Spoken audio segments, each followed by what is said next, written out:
Gradsko komunalno poduzeće Univerzal u Đakovu održava i upravlja sa 100.000 kvadrata poslovnih i stambenih prostora u 62 zgrade.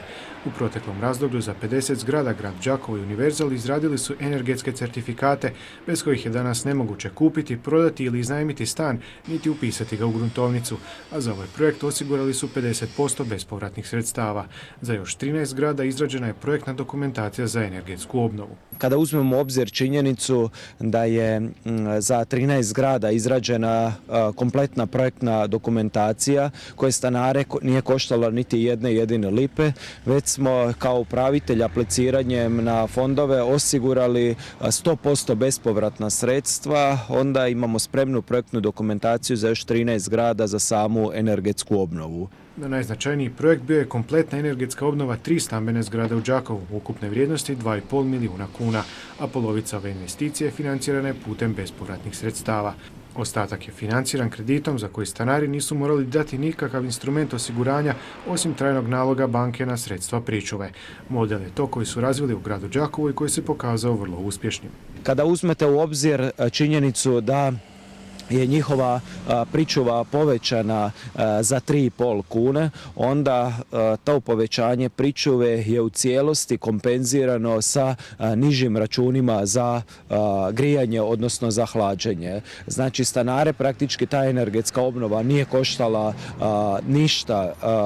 ništa niti jedne jedine lipe, ako se uzme u obzir činjenica da je sa nižim računima za režije kompenzirani veći iznos pričuve. Soldo je istaknuo i kako se stanarima nakon energetske obnove značajno povećava vrijednost nekretnine.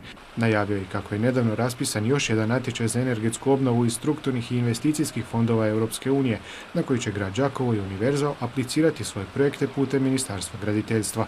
Na njemu mogu sudjelovati sve one zgrade koje još nisu prošle obnovu te nemaju projektnu dokumentaciju, no udio financiranja je sada porastao na 60% za energetsku obnovu, dok se projektna dokumentacija ovoga puta sufinancira s 85%.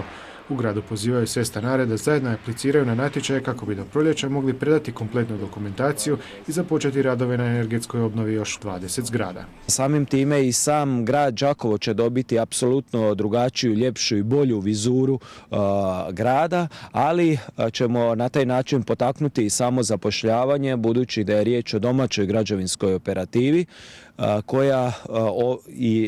koja ovdje radi i s time potičemo i proizvodnju PVC stolarije i građevinsko i obrtničke radove, soboslikarske, ličilačke radove koji se događaju ovdje prilikom svake energetske obnove. Još jedna novost je kako je gradsko komunalno poduzeće Univerzal proširilo svoju djelatnost te sada nudi uslugu čišćenja i održavanja stambenih zgrada. Trenutačno tako na upravljanju i održavanju imaju 20 zgrada u gradu Đakovu.